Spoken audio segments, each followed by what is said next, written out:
All right, let's jump right in. We're going to look at a really fascinating system, a kind of blueprint for growth. The whole idea was to take people who were just kind of sitting on the sidelines and turn them into active players. It was a method designed to completely change how a message gets out there. And check out this quote, the most revolutionary technique. I mean, that's a pretty bold claim, right? This really sets the stage for the whole program, which was called Evangelism Explosion, or EE for short. We're not talking about small tweaks here. The goal was to wake up what they saw as a sleeping giant, a huge, untapped potential just waiting to be mobilized. So, that leads to the big questions, doesn't it? What was the problem this thing was supposed to solve? And how could just one system create something its founder called an explosion? To figure that out, we've got to first understand the problem they were trying to fix, this idea of a massive army just sitting on the sidelines. And the author of this system, D. James Kennedy, he gave this problem a really dramatic name. He called it Satan's greatest victory. So, what was it? Well, it wasn't some external threat. It was an internal mindset, something he believed was totally paralyzing the organization. And this right here, this visual really breaks it down. Think about it like an army. You've got the generals, the clergy, and they're the ones who are expected to do all the fighting. But then you have the actual army, the laity, and they're just inactive spectators.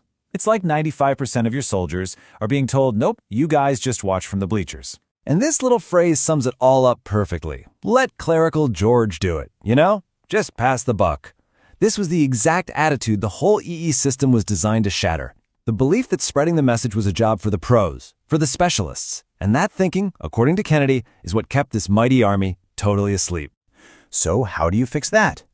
Well, the solution wasn't just a motivational speech or a new idea. It was a complete step-by-step system, something anyone could learn and replicate.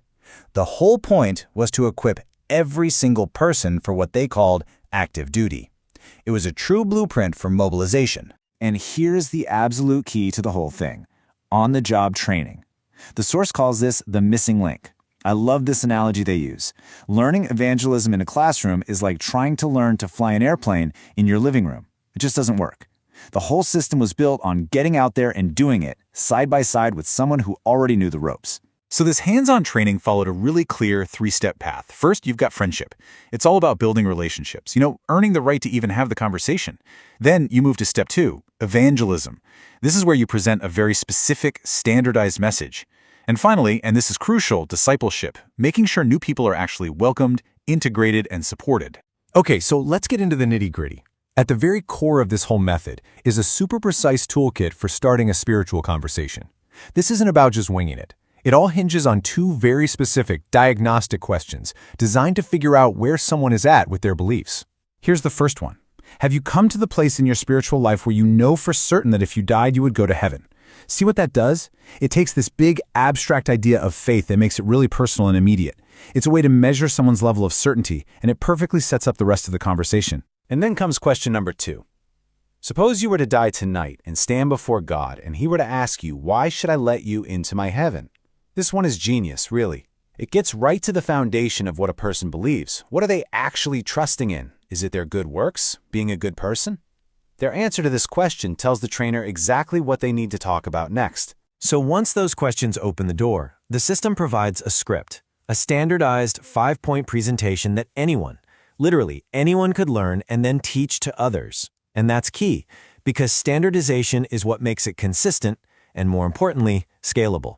And the presentation itself is super logical. It flows from one point to the next. You start with grace, the idea that heaven is a free gift. Then man, why we're sinners and can't earn it ourselves. Then God, who is both loving and just. Then Christ, who He is and what He did to bridge that gap. And finally, faith, what it means to actually receive that gift. And to make all this less abstract, the system uses simple visual aids, like this 2 chairs analogy. It's super simple. You've got one chair labeled self and another labeled Christ. The idea is to show a person literally moving their trust from one chair to the other, from trusting in themselves to trusting in Christ. It's a really powerful way to make the concept of faith feel concrete. Okay, so we have all these pieces, right? On-the-job training, those 2 key questions, a standardized message. But how does all that add up to an explosion? Well, this is where the real engine of the whole thing kicks in. It's all about multiplication. This right here is the absolute heart of the strategy. The goal isn't just to add one more person. The goal is to train a trainer. Think about it. Every trainee graduates and becomes a trainer themselves, who then goes out and trains more people. It's not addition, it's multiplication. It's designed to create this incredible, self-perpetuating cycle. And did it work? Well, according to the source material, the results were pretty dramatic. They point to examples from all over the world, like one church in Wales. It was apparently shrinking, but after they put this system in place, boom, a 600% growth. That's just incredible. And it wasn't just happening somewhere else. Look at the founder's own church, Coral Ridge. In 1962, they had about 246 people. 10 years later, over 2,500. That's a tenfold increase in a single decade, and they credited it directly to this rigorous, repeatable system. So when you boil it all down, the Evangelism Explosion program is really a case study. It's a case study in how a superstructured, repeatable blueprint can mobilize an entire organization to spread a message with incredible speed and scale. It basically treats evangelism less like some mysterious art and more like a science. And that kind of leaves us with a final thought, doesn't it? Can a structured system like this really engineer explosive growth?